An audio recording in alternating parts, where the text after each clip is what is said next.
کیسی باتیں کرتے ہیں بھائی صاحب، اللہ آپ کو لمبی زندگی دے، سبھی بچوں کی خوشیاں دیکھنا نصیب کریں۔ انہوں نے نرمی سے بھائی کو ٹوکا۔ باقی تو الحمدللہ محمود مجھے میرے بچوں کی طرف سے ہر سکون میسر ہے، بس میسم اپنی زندگی میں سیٹل ہو جائے۔ تمہاری سنتا ہے، تم بھی سمجھاؤ اسے، 35 سال کا جو ہو گیا ہے، تھوڑا اپنے طور طریقے وہ بھی بدلے تاکہ آگے چل کر پھر سے وہی مسئلے نہ کھڑے ہوں۔ کہتے ہوئے ان کا لہجہ ذرا تلخ ہوا تھا۔ بھائی صاحب بس نصیب کی بات ہے ساری، جوڑ جڑا رہنا نہیں لکھا تھا، ورنہ میسم کی طرف سے کسی معاملے میں بھی کبھی کوئی شکایت ہوئی ہمیں؟ اچھا سلجھا ہوا بچہ ہے، بچپن سے لے کر جوانی تک کبھی جو کوئی ایسی حرکت کی ہو جو ہمیں ذرا بھی شرمساری کا سامنا کرنا پڑا ہو؟ ان کے دل میں بھتیجے کے لیے نرم گوشہ شروع سے ہی موجود تھا، اب بھی فوری اس کی دفاع میں بول اٹھے۔ ہاں، اور پھر ساری کسریں ایک ہی بار نکالنی تھی۔ اس بچی کے سامنے تو شرمندہ کیا ہی کیا، پورے خاندان میں ہمارا تماشا الگ بنایا۔ وہ جیسے اس طرف بھی ان کی توجہ دلا رہے تھے۔ محمود بھائی کے یوں تپے انداز پر مسکرا دیے۔ اچھا آپ اب غصہ نہ کریں، اس بات کو بھی کتنا عرصہ ہو گیا ہے، تب کے میسم اور اب کی میسم میں بہت فرق ہے۔ وہ میسم نے بھی یہ غلطی کی، اس کا خمیازہ بھی بھگتا، اتنے سال کا دور رہ کر بن پاس الگ کاٹا۔ اب ہم بڑوں کو بھی چاہیے درگزر سے کام لیں۔ وہ بردباری سے کہہ رہے تھے۔ سجاد افندی نے ان سے متفق انداز میں سر ہلا دیا۔ ویکینڈ پر علی کی فیملی کے آنے سے گھر میں رونق سی لگ گئی تھی۔ 3 سالہ صفا اور 5 سالہ صفوان پورے گھر میں دوڑتے بھاگتے زندگی کا احساس دلاتے تھے۔ شیریں تھیں تو علی کی یونی فیلو، مگر شادی کے بعد وہ اچھے سے سب سے گھل مل کر گئی تھی، کبھی غیریت کا احساس نہ ہوا تھا۔ سجاد افندی بھی بہو کی تعریف کرتے نہ تھکتے تھے۔ شیریں اور وہ دونوں اس کے کمرے میں بیٹھی باتیں کر رہی تھیں جب شانزیں اپنے اور اس کے لیے چائے بنانے باہر نکلی تھی۔ سیڑھیوں کے پاس کا منظر دیکھتے وہ ٹھٹکی تھی۔ وہ میسم تھا جو پنجوں کے بل نیچے بیٹھا تھا اور اس کے سامنے صفا کھڑی تھی جس کے دونوں ننھے ننھے بازو میسم کے ہاتھوں میں نرمی سے قید تھے۔ وہ کچھ کہہ رہی تھی اور مسکراتے لبوں کے ساتھ اسے دیکھتے ہوئے میسم پوری توجہ سے اس کی بات سن رہا تھا۔ کچھ عجیب سے محسوس کرتے اچانک ہی میسم نے نظریں گھما کر دیکھا تھا۔ اپنے کمرے کے باہر وہ کھڑی پرتپش چپتی نگاہوں سے اسے ہی دیکھ رہی تھی۔ ان آنکھوں میں اس کے لیے اتنی ناگواری اور تنفر تھا کہ وہ بے ساختہ بیٹھے سے اٹھ کھڑا ہوا تھا۔ اس کے اپنی طرف متوجہ ہونے پر بھی وہ ہوش میں آئی تھی۔ نظریں اس پر سے ہٹا کر ماتھے پر ناپسندیدگی کے بل لیے وہ تیزی سے چلتی اس کے پاس سے گزر گئی تھی۔ میسم نے غیر ارادی طور پر اس کی پشت کو کچن میں گم ہونے تک اپنی نظروں کے حصار میں رکھا تھا۔ اس کی کشادہ پیشانی پر پرسوچ لکیروں کا جال سا بن گیا تھا۔ شانزے کا رویہ اسے الجھا گیا تھا۔ صفا کی پکار پر وہ اسے اٹھائے اس کی بات سنتا اوپر کی جانب بڑھ گیا۔ رات وہ سونے کی تیاری میں تھا کہ جب دروازے پر دستک کے ساتھ سجاد افندی کا چہرہ نمودار ہوا۔ وہ بستر چھوڑتا اٹھ کھڑا ہوا۔ اس کی ساری زندگی میں چند ایک بار ہی وہ خود چل کر اس کے کمرے تک آئے تھے۔ ان کی اس وقت اپنے کمرے میں موجودگی اس کے صحیح تعجب کا باعث تھی، وہ بھی اس صورت جب وہ ابھی کچھ دیر پہلے ہی گھنٹہ بھر ان کے محمود افندی اور علی کے پاس بیٹھ کر آیا تھا۔ چل کر اس کے پاس آ کھڑے ہوتے وہ بھی اس کی حیرت بھانپ چکے تھے۔ تم سے کچھ ضروری بات کرنی تھی۔ جی بیٹھیں۔ وہ بیڈ پر ہی بیٹھ گئے تھے، ساتھ ہی اسے بھی اشارہ کیا تو کچھ فاصلے پر وہ بھی بیٹھ گیا تھا۔ آگے کے بارے میں کیا سوچا ہے تم نے؟ گلا کھنگار کر انہوں نے بیڈ پر رکھی کتاب اٹھائی، اس کی گردانی کرتے بنا اس کی طرف دیکھے بات کا آغاز کیا تھا۔ ان کی بات کے جواب میں اس نے ان کی جانب ناسمجھی سے دیکھا تھا۔ میرا مطلب تم واپس آ گئے ہو، جاب بھی شروع کر دی ہے، تو شادی کے بارے میں بھی کچھ سوچا ہے کہ نہیں؟ بظاہر وہ اس کی جانب دیکھ نہیں رہے تھے مگر ان کی حسیات سبھی اس کی جانب مرکوز تھیں۔ ان کی بات سن کر میسم نے لب سختی سے باہم پیوست کرتے نظریں نیچے فرش پر گاڑ دی تھیں۔ دیکھو میسم، جو ہو چکا سو ہو چکا، اب اسی لکیر کو پیٹنے کا کوئی فائدہ نہیں ہے۔ مجھے امید ہے تم نے اپنے ماضی کے تجربات سے بہت کچھ سیکھا ہوگا۔ میں اور محمود اب چاہتے ہیں کہ تم بھی زندگی میں آگے بڑھو۔ آخر کب تک یوں ہی رہو گے؟ چھوٹا بھائی بھی بال بچوں والا ہو گیا ہے، میرے خیال میں اب تمہیں بھی شادی کر کے اپنی زندگی میں سیٹل ہو جانا چاہیے۔ کتاب واپس بیڈ پر رکھتے وہ کافی نرم آواز مجھ سے کہہ رہے تھے، جو ایک عرصہ ہوا اس کے لیے مختص نہیں رہی تھی۔ میں نے اس بارے میں فی الحال کچھ سوچا نہیں، بے تاثر سی آواز میں وہ بولا تو سجاد افندی نے بیٹے کے حد درجے سنجیدہ چہرے کی جانب دیکھا تھا۔ تو سوچو اس بارے میں، اور کب سوچو گے؟ سر کے بال بری طرح سفید ہونے کے بعد؟ اس کی کن پٹی کے قریب سے سیاہ بالوں کے بیچ میں سے جھانکتے چند ایک گرے بالوں پر گرفت کرتے انہوں نے اسے گھر کا تھا۔ میسم خفت زدہ سا پہلو بدل کر رہ گیا۔ میں تو کل جا رہا ہوں مگر محمود اور سائمہ کو تمہاری ذمہ داری سونپ کر جا رہا ہوں۔ وہ تمہارے لیے کوئی معقول رشتہ تلاش کریں گے۔ اگلی بار کا چکر میرا بھی جلدی ہی لگے گا۔ آج شانزے کو دیکھنے بھی کچھ لوگ آئے تھے۔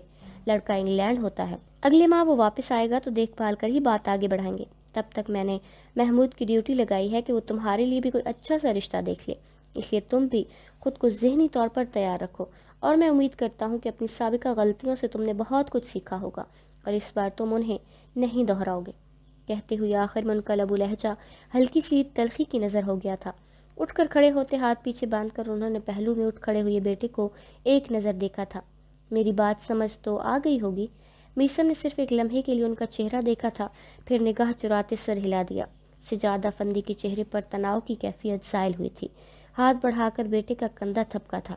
اب میں چلتا ہوں۔ ان کے ساتھ وہ دروازے تک انہیں چھوڑنے آیا تھا، پھر دروازہ بند کرتے گہرا سانس خارج کرتے تھکے تھکے سے انداز میں بیڈ کی جانب بڑھا تھا۔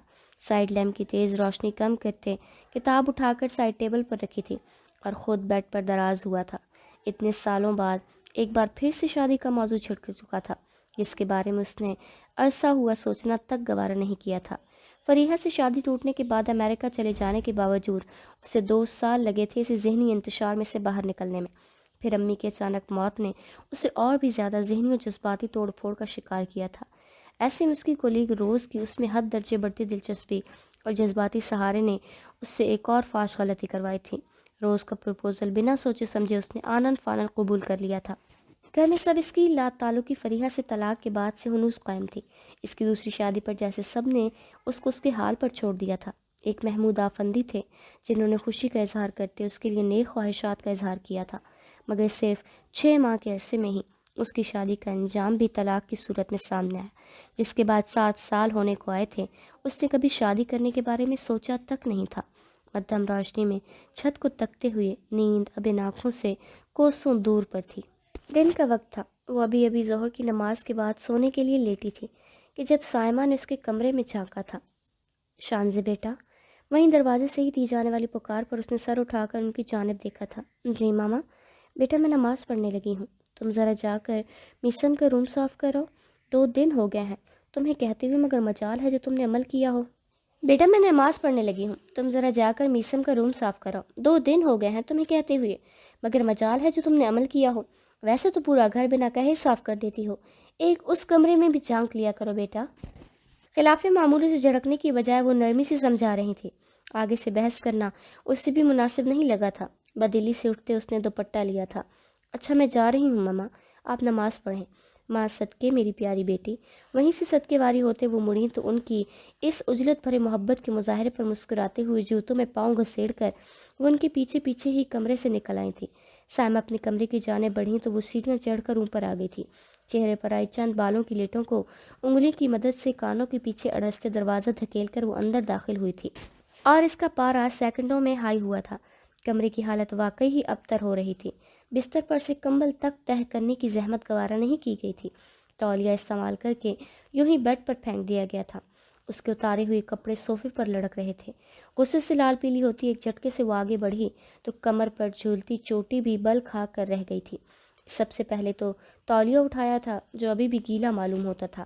باہر ٹیرس کی جانب کھلتے دروازے کو کھول کر تولیہ گرل پر دھوپ میں ڈالا تھا، پھر واپس آ کر ڈریسنگ پر بکھرے سامان کو ٹھیک کر کے رکھا تھا، جن میں جینٹس پرفیوم، باڈی سپرے اور لوشن پڑے ہوئے تھے۔ سب کے ڈھکن لگاتے وہ ٹھیک ٹھاک جھنجھلاہٹ کا شکار ہو چکی تھی۔ اسے بے ترتیبی سے سخت چڑ تھی اور اس وقت وہ کمرہ اس کی طبیعت پر سخت گراں گزر رہا تھا۔ ایک نظر واش روم کے کھلے دروازے سے اندر جھانکا تو خود کو اندر جانے سے روک نہیں پائی تھی۔ شیمپو کی الٹی پڑی بوتل اور اس کی بکھری ہوئی شیونگ کٹ تنے ہوئے چہرے کے ساتھ اس نے سب ترتیب وار رکھا تھا۔ آفٹر شیونگ لوشن کا ڈھکن ہی سرے سے غائب تھا۔ ادھر ادھر نگاہ دوڑاتے اسے وہ نیچے ماربل پر رلتا نظر آ ہی گیا تھا۔ وہاں سے نکل کر کمبل تہہ کر کے رکھتے اب اس کی صدا کے ہڑبڑانے کی عادت بھی اپنا آپ دکھانے لگی تھی۔ اقبال کے شاہین جب فرنگیوں کے دیس جاتے ہیں تو خودی کا ایسا تصور رگو پے میں سرایت کر جاتا ہے۔ جھوٹے برتن تک خود دھوتے ہیں، مگر جو ہی اپنے ملک کی ہوا لگتی ہے تو سارے پرزے زنگ آلود ہو کر رہ جاتے ہیں کہ ہل کر پانی پینا بھی بھول جاتے ہیں۔ بستر جھاڑ کر شکنیں درست کرتی اس کی بڑبڑاہٹیں اپنی عروج پر تھیں۔ میسم جو آج جلدی آفس سے واپس آ گیا تھا، اس کے قدم دروازے کی دہلیز پر ہی تھم گئے تھے۔ نظریں اور سماعتیں پوری طرح اس کی جانب متوجہ تھیں، جو اس کی طرف پشت کیے اب جھک کر تکیہ ٹھیک کر رہی تھی۔ اس سے پہلے کھنگار کر وہ اسے اپنی آمد سے آگاہ کرتا، اس کا ایک اور اپنے بارے میں نادر ارشاد اس کے گوش گزار ہوا تھا۔ لو جی، کمرے میں اتنی بڑی بک ریک لگا رکھی ہے، مگر کیا فائدہ جب کتابوں نے رلنا سرہانوں کے نیچے ہی ہے۔ ذرا ڈسپلن نہیں۔ صاحب بہادر کو بڑھاپے کی دہلیز پر کھڑے ہیں، مگر زندگی میں بے ترتیبی کا عالم، یہ جیسے کسی ہانکے نوجوان نے نیا کالج میں ایڈمیشن لیا ہو۔ ناگواری سے سر کو جھٹکا دیتی کتاب کو گھور کر فی الحال کے لیے سائڈ ٹیبل پر رکھتے، اس کی نظر کرسٹل کے سٹار نما چھوٹے سے خوبصورت شو پیس پر پڑی تھی، جو اس کمرے میں نیا اضافہ معلوم ہوتا تھا۔ اس کی آنکھیں چمک اٹھی تھیں، ہونٹوں کے کناروں پر پراسرار سی مسکان آ ٹھہری تھی۔ ایسے پیارا تو بہت ہے، مگر کیا کروں، اب بڑے دن ہوئے ہیں۔ اس کمرے کے در و دیوار کچھ چھناکے کی آواز سننے کو ترس رہے ہوں گے۔ شو پیس ہاتھوں میں لیے اس کا جائزہ لیتے اس کی آواز میں بے چارگی کی انتہا تھی۔ میسم لب نیموا کیے حیران کم پریشان زیادہ اسے آنکھیں پھاڑے دیکھ رہا تھا۔ اور میرے بھی ہاتھوں میں کھجلی سی ہو رہی ہے۔ اچھا ہے، ایک آدھ چیز ٹوٹے گی تو ہی ٹوٹے ہاتھ جڑیں گے، اگلی بار صفائی کا خود خیال رکھیں گے۔ تو وقت ہے، وقت ماما میری دوڑیں کم لگوائیں گی۔ خود کو تعویل پیش کرتے اس نے ایک دم ہی ہاتھوں میں سے شو پیس چھوڑتے اپنے قدم پیچھے لیے تھے۔ اگلے ہی پل وہی ہوا جس کے اس کمرے کے در و دیوار عادی تھے، مگر دروازے میں کھڑا وہاں کا مکین ہونک بنا اس کی یہ حرکت ہضم کرنے کی تگ و دو کر رہا تھا۔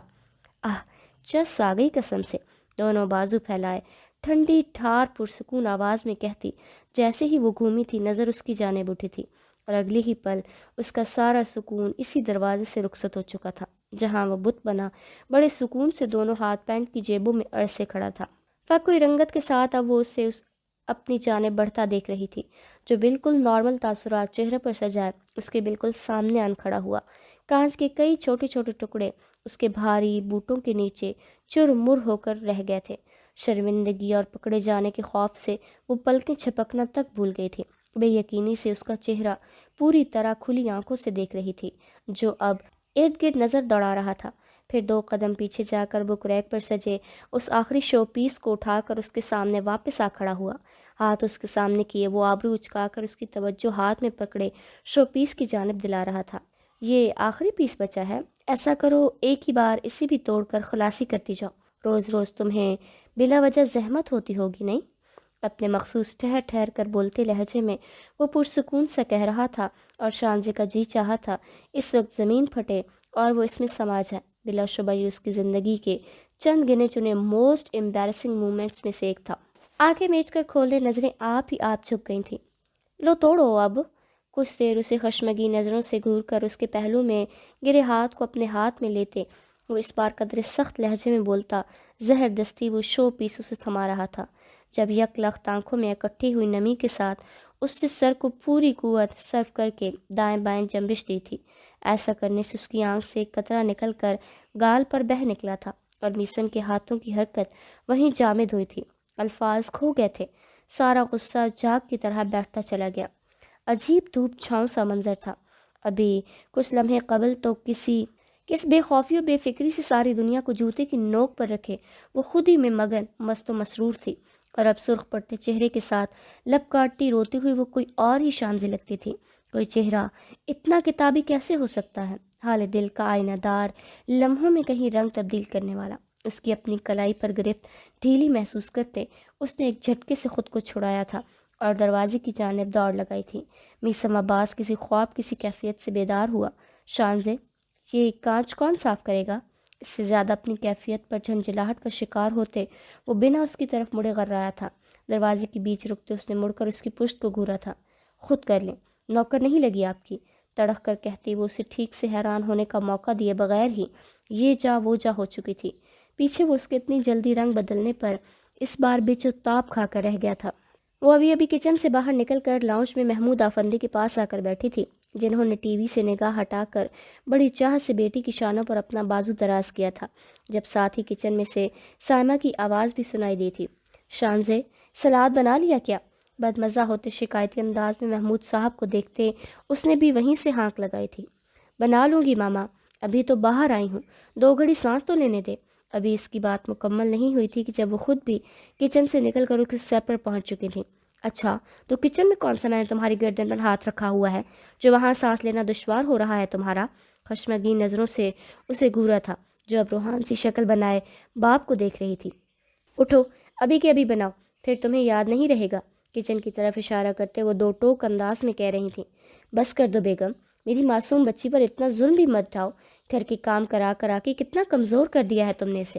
اس کے سر اپنے شانے سے لگاتے محمود صاحب اس کی حمایت میں بول پڑے تھے۔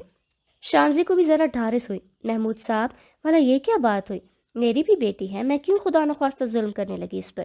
اور ہمارے گھر کا کام ہوتا ہی کتنا سارا ہے، آ جا کر 4 لوگ تو بستے ہیں یہاں، میسم تو صبح کا نکلا شام کو واپس آتا ہے، اس کا کام ہوتا ہی کتنا ہے۔ باقی رہے ہم تینوں تو سارا دن میں بھی تو ساتھ ہی لگی رہتی ہوں، اس کے وہ نظر نہیں آتا؟ مگر بیٹی ذرا جو کچن میں جھانک کر دیکھ لے، آپ کو کتنا درد اٹھنے لگتا ہے۔ ان کی بات کا برا مناتے، دو پٹا شانوں پر صحیح کرتے وہ سامنے والے صوفے پر بیٹھ چکی تھیں۔ ان کے گلے پر محمود آفندی کے ساتھ ساتھ شانزے کے ہونٹوں پر بھی مسکراہٹ رنگی تھی۔ ارے بیگم، خود ہی تو کہتی ہیں آپ بیٹیاں پرایا دھن ہوتی ہیں، تو میں تو بس یہ کہہ رہا ہوں کہ جب تک میری بیٹی یہاں ہے اسے آرام سے رہنے دے، بعد میں ساری زندگی یہی سب تو کرنا ہے۔ آج کل وہ بات بات پر دل گرفتہ ہو رہے تھے۔ شانزے نے مصنوعی انداز میں انہیں گھورا تھا۔ کیا ابو، آپ بھی ملکہ جذبات بن جاتے ہیں؟ کہیں نہیں جا رہی میں آپ کو چھوڑ کر، ہنس کر ان کے گرد بازو پھیلائے تھے۔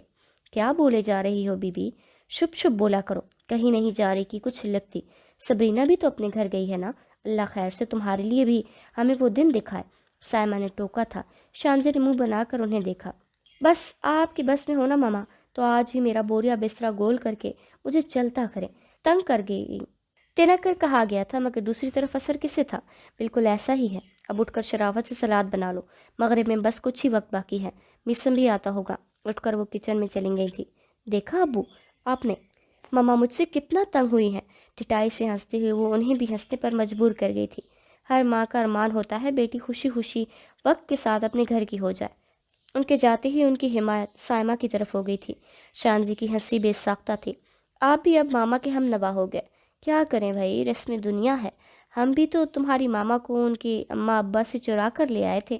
شانزی نے اپنا سر ان کے کندھوں پر سے ہٹایا تھا۔ رسم دنیا بدلی بھی تو جا سکتی ہے ابو، آنکھوں میں چمک لیے وہ رازداری سے بولی تو محمود آفندی نے دلچسپی سے اس کی طرف دیکھا تھا۔ وہ کیسے؟ ہم ایسا کرتے ہیں، لڑکا رخصت کرا کر اس گھر میں لے آتے ہیں، سوچے کتنا مزہ آئے گا، مجھے کہیں جانا بھی نہیں پڑے گا، اور ماما کی بیٹی اپنے گھر بار والی بھی ہو جائے گی۔ اس کی آنکھوں کی شرارت بتا رہی تھی وہ مذاق کر رہی تھی۔ تبھی سائمہ کی آواز ایک بار پھر سنائی دی۔ میں سلاد بنا ہی آؤں، ورنہ ماما کو چین نہیں آئے گا۔ وہ خود تو کچن کی جانب بڑھ گئی تھی۔ پیچھے محمود آفندی کے چہرے پر سوچ کی پرچھائیاں بڑی واضح تھی۔ ایک ہی جملہ کانوں میں بار بار گونج رہا تھا، سوچیں کتنا مزہ آئے گا، مجھے کہیں جانا بھی نہیں پڑے گا، اور ماما کی بیٹی اپنے گھر بار والی بھی ہو جائے گی۔ چائے کا کپ لیے وہ اس کے کمرے کے باہر کھڑی دروازہ نوک کر رہی تھی۔ آج اس کا آف تھا، اس لیے وہ سحپہر ہی گھر میں پایا جا رہا تھا۔ شانزے نے سائمہ اور محمود صاحب کے لیے چائے بنائی تھی۔ جب ماما نے ایک کپ چائے اسی بھی دے آنے کا حکم جاری کیا، اس دن کے بعد سے اس نے اس کے کمرے کی صفائی کے لیے اس کے آفس جانے کے فوری بعد کا وقت معین کر لیا تھا۔ جب کرنی اسے ہی تھی تو روز روز ماما سے کہلوانے کا بھی کوئی فائدہ نہیں تھا، اور حیرت انگیز طور پر آج کل کوئی چیز اس کا دوپٹہ یا ہاتھ لگنے سے ٹوٹ بھی نہیں رہی تھی۔ دروازہ کھلا تھا، ستے ہوئے چہرے اور سوئی سوئی آنکھوں کے ساتھ وہ سامنے کھڑا تھا۔ شاید وہ سویا ہوا تھا، اس کے دروازے نوک کرنے پر ہی آنکھ کھلی تھی۔ چائے لے لیں۔ چائے کا مگ آگے کرتے اس سے نظریں ہٹا کر لٹ مارنے کے سے انداز میں وہ بولی تھی۔ میسم نے دروازہ پورا کھول دیا تھا۔ وہاں رکھ دو، میں منہ دھو کر آتا ہوں، میں اس کی طرف اشارہ کرتے بھاری ہوتی آواز میں کہہ کر وہ واش روم کی جانب بڑھ گیا۔ اس نئے آرڈر پر شانزی بے تاب کھا کر رہ گئی۔ پٹخنے کے سے انداز میں چائے کا مگ ٹیبل پر رکھا تھا۔ جب واش روم کا دروازہ کھلتے وہ مڑا تھا۔ جانا مت، مجھے تم سے کام ہے، آتا ہوں ابھی۔ خود وہ واش روم میں گم ہو چکا تھا، جبکہ شانزی کے ماتھے پر تیوڑی چڑھائی تھی۔ بیزار سی صورت لیے وہ وہیں کھڑی اس کی ویسے ہی انتظار کرنے لگی تھی۔ گیلے چہرے کے ساتھ وہ باہر نکلا تھا۔ وارڈروب کھول کر ایک شرٹ نکال کر اس کی طرف آیا، پاس آ کر رکتے شرٹ اس کی جانب بڑھائی تھی۔ یہ پریس کر دینا پلیز، مجھے کل پہن کر جانی ہے۔ سرسری سے انداز میں کہتا وہ اس کی شرٹ تھامنے کا منتظر تھا، جو کینہ پرور نظروں سے اسے تو کبھی شرٹ کو گھور رہی تھی۔ جی چاہا صاف منع کر دے، اور پھر اگر اس نے ماما سے شکایت لگا دی تو متوقع حوصلہ افزائی سے بچنے کے لیے اس نے جھپٹنے کے سے انداز میں شرٹ اس سے لی تھی۔ خود صوفے پر بیٹھتا چائے کی جانب متوجہ ہو گیا تھا۔ شانزے نے قدم باہر کی جانب بڑھا دیے۔ میری بات سنیں، وہاں امریکہ میں آپ کو کپڑے کون پریس کر کے دیتا تھا؟ دروازے پر رک کر بڑے چٹخنے کے سے لہجے میں پوچھا گیا تھا۔ چائے کا سپ لیتے میسم نے اسے دیکھا تھا۔ میں خود کرتا تھا، بڑے آرام سے جواب دیا گیا۔ تو اب کیا ہاتھ ٹوٹ گئے ہیں آپ کے؟ مسکرا کر طنزی انداز میں کہتے وہ انگاروں پر لوٹ رہی تھی۔ ہاتھ تو نہیں ٹوٹے، مگر چاچی نے اس دن مجھے شرٹ پریس کرتے دیکھ کر کہا تھا، شانزے کے ہاتھ ٹوٹ گئے ہیں کیا جو تم خود پریس کر رہے ہو؟ آئندہ خود مت کرنا، بلکہ اسے کہنا، وہ کر دیا کرے گی۔ اسے بتاتے ہوئے اس کے لہجے میں کوئی طنز نہیں تھا، بلکہ ایک سادگی سی تھی، مگر شانزے کو پھر بھی اس کا انداز اپنا مذاق اڑاتا محسوس ہوا تھا۔ ماما بھی نا اسے اس کی پرسنل اسسٹنٹ بنا کر ہی دم لیں گی۔ اسے رونا آیا تھا۔ پیر پٹک کر وہ وہاں سے باہر نکل گئی۔ پیچھے چائے کا سپ لیتے میسم کو خود نہیں پتا تھا کہ اس کے ہونٹوں کے کناروں میں کس قدر دل فریب تبسم کھیل رہا تھا۔ محمود صاحب کی بات سن کر سائمہ کتنی دیر تک کچھ کہنے کے قابل تک نہ رہی تھی۔ زبان جیسے گنگ رہ گئی تھی۔ محمود آفندی بھی جیسے ان کے متوقع رد عمل کے بارے میں جانتے تھے، ان کے کچھ کہنے پہلے ہی بول اٹھے تھے۔ دیکھو سائمہ، یہ صرف میری ایک خواہش ہے جس کا اظہار میں تم سے کر رہا ہوں، باقی ہم پہ یہ فیصلہ باہمی رضامندی سے سارے پہلو دیکھ بھال کر ہی کریں گے۔ میری طرف سے کوئی دباؤ نہیں ہے، تم کھل کر اس بارے میں اپنی رائے کا اظہار کر سکتی ہو۔ بیوی کی گم گم حالت کو دیکھتے انہوں نے سائمہ کو اعتماد میں لینا چاہا۔ میں کیا کہوں محمود صاحب، میری تو کچھ سمجھ میں نہیں آ رہا۔ شانزے اور میسم کیسے؟ اپنی بات کہنے کو انہیں ڈھنگ کے الفاظ ڈھونڈنے میں مشکل پیش آ رہی تھی۔ میں سمجھ رہا ہوں تم جو کہنا چاہتی ہو۔ پچھلے 3 دن میں نے اس بارے میں بہت غور و فکر کی ہے۔ میسم کی شادی کی ناکامی کو اگر نظر انداز کر دیا جائے تو وہ ہر لحاظ سے ایک اچھا اور سلجھا ہوا انسان ہے، پھر گھر کا دیکھا بھالا بچہ ہے، اور سب سے بڑی بات ہماری شانزے بیاہ کر بھی ہماری آنکھوں کے سامنے رہے گی۔ میں نے تو سبرینا کے لیے بھی یہی سوچا تھا، مگر ساری بات نصیب کی ہوتی ہے۔ صرف شادی کا ہی مسئلہ نہیں ہے، بلکہ آپ بھول رہے ہیں 2 شادیوں میں ناکامی کا معاملہ ہے۔ ایسے میں 100 خدشات دل میں جنم لیتے ہیں۔ پھر فریحہ نے آپ کے سامنے ہی کیسی کیسی باتیں کہی تھی میسم کے بارے میں۔ ان کو جاننے کے بعد کوئی بھی ماں کس دل سے اپنی بیٹی ایسے شخص کے ساتھ بیاہنے کو تیار ہوگی؟ اپنے سبھی خدشات کو زبان دیتے اس وقت وہ صرف ایک بیٹی کی ماں لگ رہی تھی۔ اول تو یہ کہ مجھے کبھی بھی فریحہ کی ان سب باتوں پر یقین نہیں رہا۔ میسم نے اپنے لیے اسٹینڈ کیوں نہیں لیا میں نہیں جانتا، مگر یہ سچ ہے سائمہ، میرا دل ان سب مغالطات کو ماننے سے ہمیشہ انکاری رہا ہے۔ لیکن فرض کرو اگر ہم مان بھی لیں تو اب تو اس بات کو بیتے بھی عرصہ ہو گیا ہے۔ میرے خیال میں گڑے مردے اکھاڑنے نہیں چاہیے، اس طرح انسان مزید الجھتا ہی ہے۔ وہ حد درجے سنجیدہ نظر آتے تھے۔ سائمہ بس انہیں دیکھ کر رہ گئی۔ چلے مان لیتی ہوں آپ کی یہ بات، مگر پھر بھی اس ایک نقطے کو نظر انداز کر بھی دیا جائے تو بھی میسم اور شانزی کی عمروں میں مزاج اور عادات کا فرق کس کس بات کو نظر انداز کیا جا سکتا ہے؟ انہوں نے ہار اب بھی نہیں مانی تھی۔ آخر سوال بیٹی کی زندگی بھر کا تھا، عمروں کا فرق تو چھوڑ ہی دیں آپ بیگم، آپ خود مجھ سے 10 سال چھوٹی ہیں۔ عمر کا یہ فرق کس قدر ہمارے رشتے پر اثر انداز ہوا ہے آپ بہتر بتا سکتی ہیں۔ اور رہی بات مزاج و عادات کی، تو وہ تو ایک ماں کے بطن سے جنم لینے والوں کے آپس میں نہیں ملتے، میاں بیوی کے کہاں سے ملیں گے؟ بات ساری ایک دوسرے کو سمجھنے اور ایک دوسرے کی خوبیوں خامیوں سمیت قبول کرنے کی ہوتی ہے۔ پھر یہ ساری باتیں بے معنی ہو کر رہ جاتی ہیں۔ اور ویسے بھی آج کل کے بچے تو انڈرسٹینڈنگ اور پسند و ناپسند کا بڑا خیال رکھ کر شادیاں کرتے ہیں، تو کیا وجہ ہے طلاق کا رجحان بڑھتا جا رہا ہے؟ مسئلہ پسند ناپسند یا عادات و مزاج ملنے کا نہیں، اصل مسئلہ تو عدم برداشت کا ہے۔ سائمہ بس غالتے دل کے ساتھ انہیں سنتی رہی تھی، جو لگتا ہے 3 دن یہی سب جوڑ توڑ کرنے اور ہر متوقع سوال کا خاطر خواہ جواب تلاش کرنے میں لگے رہے تھے۔ تبھی تو ان کے پاس سبھی سوالوں کے جواب تھے۔ اچھا مجھے ایک بات بتاؤ، تمہیں میسم پسند نہیں ہے کیا؟ پسند کیوں نہیں ہوگا محمود صاحب؟ ایک گہری سانس خارج کرتے انہوں نے جیسے ہار مانی تھی۔ تو پھر مسئلہ کیا ہے؟ وہ اب کچھ مطمئن ہوتے مسکرا دیے۔ پتہ نہیں، بس دل نہیں مان رہا۔ میں استخارہ کروں گی اور اس کے بعد جو بھی ہوگا آپ کو ماننا ہوگا، بے چینی سے کہتے انہوں نے شوہر کی یقین دہانی چاہی۔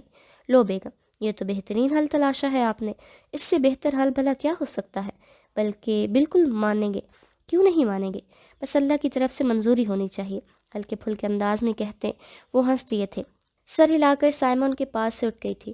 جب کچھ خیال آنے پر رک کر انہیں دیکھنے لگی۔ ویسے اچانک بیٹھے بٹھائے آپ کو یہ خیال آیا بھی کیسے؟ ان کی حیرت بجا تھی۔ کل تک تو انہوں نے کبھی اشاروں کے نایا میں بھی اس کی طرف اس بات کا اندیہ نہیں دیا تھا۔ ان کی بات پر ہاتھ میں پکڑی کتاب کے ساتھ اینک ناک پر رکھتے وہ پراسرار انداز میں مسکرائے تھے۔ یہ خیال شانزے نے ہی میرے دل میں ڈالا ہے۔ ان کے پرسکون لہجے میں کہنے پر حیرت کی زیادتی سے سائمہ کی آنکھوں کی پتلیاں تک ساکت ہو گئی تھیں۔ انہیں حیران و پریشان کھڑا چھوڑ کر وہ بے فکری سے مسکراتے ہوئے کتاب کھولنے لگے تھے۔ اگلے دن استخارے سے ملنے والے مثبت جواب کے بعد سائمہ بھی چپ ہو گئی تھیں۔ محمود صاحب نے سجاد افندی کو کال ملائی تھی اور ساری بات سننے کے بعد انہیں بھائی کی دماغی حالت پر شبہ ہوا تھا۔ اگلے ہی دن کی فلائٹ پکڑ کر وہ افندی ہاؤس میں موجود تھے۔ ان کی آمد کے مقصد سے بے خبر شانزے خوش تھی۔ تایا ابو کا اس بار چکر جلدی ہی لگ گیا تھا۔ سائمہ کل سے اسے غیر معمولی طور پر خاموش لگی تھی۔ اس کے استفسار پر انہوں نے کچھ نہیں کہہ کر اسے ٹال دیا تھا۔ محمود افندی کے کمرے میں سجاد افندی چھوٹے بھائی کے سامنے بیٹھے تھے۔ انداز ایسا تھا جیسے کچھ بھی سمجھنے سے قاصر ہوں۔ میں پھر کہوں گا محمود، ایک بار پھر سوچ لو۔ انہوں نے فقط اتنا ہی کہا تھا۔ محمود افندی کھلے دل سے مسکرائے تھے۔ آپ کو کیا لگتا ہے بھائی صاحب، بیٹی کی زندگی بھر کا فیصلہ یوں ہی سوچے سمجھے بنا کر رہا ہوں؟ انشاءاللہ سب بھلی ہوگی۔ آپ اپنی رائے بتائیں۔ میں کیا کہہ سکتا ہوں یار، کچھ بولنے لائق چھوڑ ہی کہاں رہے ہو تم مجھے۔ سب کچھ جانتے ہوئے بھی اپنی پھول جیسی بچی تو میرے بیٹے کو دینے کی بات کر رہی ہو۔ مجھے سمجھ نہیں آ رہا میسم کی خوش قسمتی پر ناز کروں یا شانزے کے لیے دعا کروں۔ بنا لگی لپٹی رکھے انہوں نے دل کی بات کہہ ڈالی۔ سب کی دعائیں ساتھ ہوں گی تو آگے کے مراحل بھی آسان ہو جائیں گے۔ اور دیکھیے گا بھائی صاحب، ایک دن آئے گا جب سب میرے اس فیصلے کے معترف ہوں گے۔ ان کے پر یقین انداز پر کہتے سجاد افندی نے بھائی کے اس یقین کے قائم و دائم رہنے کی صدقے دل سے دعا کی تھی۔ میسم کو جب سجاد افندی کی بابت ان سب معاملات کا پتہ لگا تھا تو اس کے سر پر بھی آسمان جیسے آن گرا تھا۔ حیرت تھی کہ جس کا کوئی انت نہیں تھا، وہ یوں سجاد افندی کا منہ تک رہا تھا جیسے انہوں نے اسے کسی انہونی کا ذکر کر دیا ہو۔ محمود بہت بڑے دل کا مظاہرہ کر رہا ہے، اب تم بھی اس کی لاج رکھنا۔ ہلکی سی مسکراہٹ کے ساتھ وہ اس سے کہہ رہے تھے جس کا ذہن و دل بے یقینی کے سمندر میں بری طرح ہچکو لکھا رہے تھے۔ ماما مجھے نہیں کرنی ان سے شادی۔ زارو قطار روتے وہ بار بار ایک ہی جملہ دہرا رہی تھیں۔ سائمہ جو پاس بیٹھی کتنی دیر سے اسے خود سے لگائے دل جوئی کر رہی تھیں، اس کے 10ویں بار کہنے پر بگڑ گئی۔ یہ تب سوچنا تھا نا جب باپ کو ایسے نایاب مشورے دے رہی تھی۔ ان کے جل کر کہنے پر اس نے پانی سے لبالب آنکھیں حیرت سے اٹھا کر انہیں دیکھا تھا۔ کیوں، تم نے نہیں یہ عظیم مشورہ دیا تھا کہ تمہیں شادی کرا کے رخصت کرنے کے بجائے لڑکا بیاہ کر یہاں لے آتے ہیں؟ تو بھگتو اب، کہیں نہیں جاؤ گی تم، لڑکا اسی گھر کا ہی نکل آیا ہے۔ ان کی بات نے جلدی پر تیل کا کام کیا تھا۔ شانزی کے ذہن میں اپنے اس دن کے مذاق میں کہے الفاظ گھوم کر رہ گئے تھے جو اب اس کے گلے کا پھندا بن گئے تھے، پھندا بھی وہ جسے وہ اپنے گلے سے نکال سکنے میں بری طرح ناکام ہو رہی تھی۔ ہائے ماما، میں تو مذاق کر رہی تھی، مجھے کیا پتا تھا ابو یہ سب سوچ لیں گے۔ آپ بچا لینا مجھے۔ ان کا ہاتھ لجالت سے پکڑ کر کہتے ان کے آخری الفاظ کمرے میں داخل ہوتے محمود افندی نے بھی سنے تھے۔ کس سے بچانا ہے میری بیٹی کو؟ ہم سے کہیں بھائی، ہم ہیں نا۔ ہاتھ پشت پر باندھے وہ کمرے میں داخل ہوئے تھے۔ انہیں دیکھ کر سائمہ بیٹی کے آگے سے اٹھ کھڑی ہوئیں۔ لو آ گئے تمہارے ابو، اب جو کہنا سننا ہے ان سے خود کہو، میں ذرا چائے بنا لوں۔ بھائی صاحب بھی کہتے ہوں گے آج شام کی چائے کہاں رہ گئی۔ اپنا دامن بچاتے وہ شوہر کو کونکھیوں سے اس کی طرف اشارہ کرتے خود کمرے سے نکل گئیں تو محمود ان کی چھوڑی جگہ پر براجمان ہوتے سامنے بستر پر آلتی پالتی مارے بیٹی کا رونے کا باعث سرخ ہوا چہرہ دیکھ کر رہ گئے۔ ابو مجھے شادی نہیں کرنی۔ ان کے سامنے نئے سرے سے روتے وہ سر نفی میں ہلا رہی تھی۔ محمود افندی نے بیٹے کے بہتے آنسو پر اپنے ہاتھ کے پوروں پر چن لیے تھے۔ ارے تو اس میں رونے والی کون سی بات ہے؟ ہم کون سا اپنی چڑیا کو دور بھیج رہے ہیں؟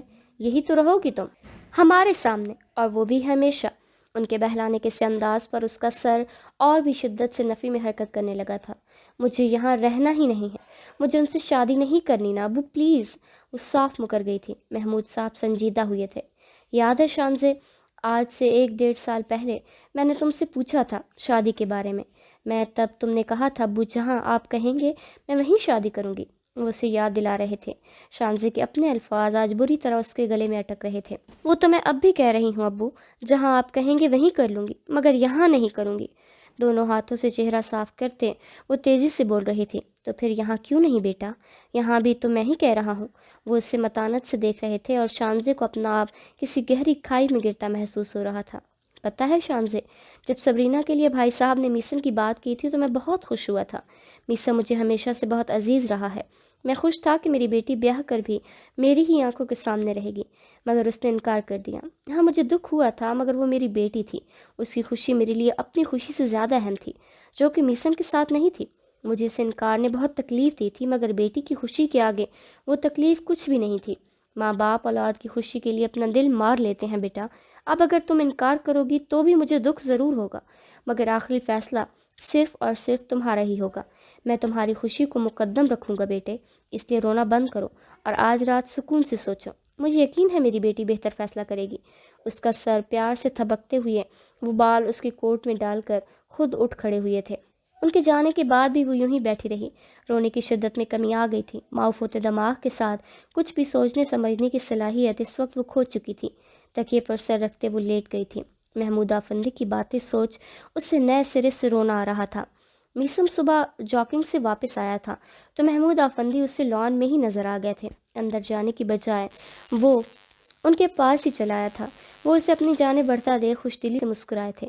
بلیک ٹریک سوٹ میں پر کھلی سرخی کے ساتھ وہ انہیں سلام کرتا ساتھ والی کرسی پر بیٹھ چکا تھا۔ پسینے سے گیلے ہو رہے بالوں کو ہاتھ کی انگلیوں کی مدد سے پیچھے کی جانب کر رکھا تھا۔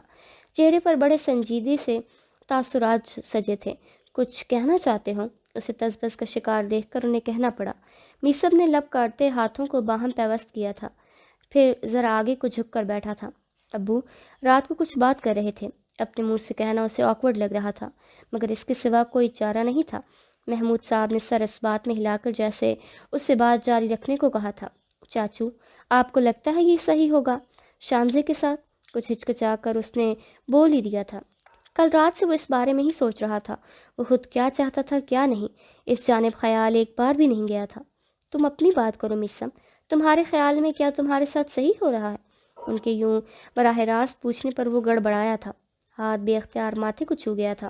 میں نے عرصہ ہوا چاچو اس بارے میں کبھی نہیں سوچا، پچھلی بار ابو کہہ کر گئے تھے۔ مجھے اس بارے میں سنجیدگی سے سوچنے کی ضرورت ہے، میں مینٹلی خود کو تیار بھی کر رہا تھا، مگر شانزے کہتے ہوئے بے بسی سے اس نے بات ادھوری چھوڑ دی۔ محمود آفندی نے بغور اسے دیکھا تھا۔ کچھ دیر کی خاموشی رہی، پھر ان کی آواز سنائی دی۔ تم کھل کر بات کرو میسم، کیا شانزے تمہارے لائق نہیں ہے یا تم اسے اپنے جیون ساتھی کے روپ میں قبول نہیں کر پاؤ گے؟ اگر ایسی کوئی بات ہے بیٹا تو تم کہہ سکتے ہو۔ میں نے ایسا کب کہا؟ ان کے سوال کے جواب میں سرد سے اس کے منہ سے پھسلا تھا۔ اپنی بے اختیاری پر وہ خود ہی خفت زدہ نظریں چرا گیا تھا۔ محمود آفندی نے بڑے سنبھاؤ سے اپنی مسکراہٹ چھپائی تھی۔ تم مجھے بہت پیارے ہو میسم، بالکل اپنے بچے کی طرح۔ بھتیجا ہونے کے باوجود میں نے ہمیشہ تمہیں اپنی بیٹی کی نگاہ سے دیکھا ہے، تمہارا بھلا چاہا ہے، تم بے فکر رہو۔ شانزی تو پھر میری اپنی بیٹی ہے، اس کے لیے کوئی فیصلہ میں جلد بازی یا جذبات میں آ کر نہیں لوں گا، اللہ سب بہتر کرے گا، کہہ کر انہوں نے بات ہی ختم کر دی تھی۔ وہ مشکل مسکرا کر سر کو جنبش دے پایا تھا۔ اب آ جاؤ، ناشتہ تیار ہوگا، پھر تمہاری چاچی آوازیں لگانا شروع کر دیں گی۔